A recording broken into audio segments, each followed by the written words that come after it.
शहरात अल्पवयीन मुलं आणि मुली बेपत्ता होण्याचं प्रमाण वाढतंय. गेल्या 72 तासात शहरातील विविध भागातून 4 मुली आणि 2 मुलं अचानक बेपत्ता झाली आहेत. या प्रकरणी स्थानिक पोलीस ठाण्यामध्ये गुन्हे दाखल करण्यात आले असून पोलिसांची विशेष पथकं या मुलांचा शोध घेत आहेत. बेपत्ता झालेल्यांमध्ये मुंब्रा परिसरातील मुलांची संख्या जास्त आहे. संतोषनगर मुंब्रा इथून 25 एप्रिल रोजी रात्री 8 वाजण्याच्या सुमारास एक 13 वर्षीय मुलगा अचानक बेपत्ता झाला.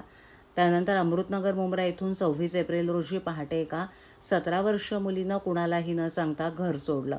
ती अद्याप घरी परतलेली नाही.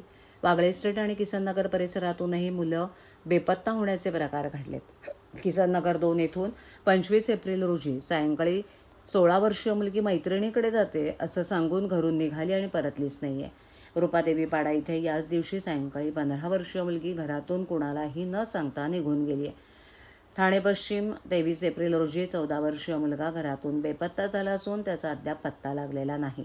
घोडबंदर रोडवर 23 एप्रिलच्या मध्यरात्री 16 वर्षीय मुलगी घरातून गायब झाल्याचा धक्कादायक प्रकार समोर आलाय. सर्वोच्च न्यायालयाच्या आदेशानुसार अल्पवयीन मुलं बेपत्ता झाल्यास पोलीस थेट अपहरणाचा गुन्हा दाखल करतात. एकाच वेळेला इतक्या मोठ्या संख्येनं मुलं बेपत्ता होण्यामागे एखादं रॅकेट सक्रिय आहे का, की मुलं घरगुती कारणांमुळे किंवा सोशल मीडियाच्या प्रभावामुळे घर सोडून जात आहेत, याचा शोध आता पोलीस घेत आहेत.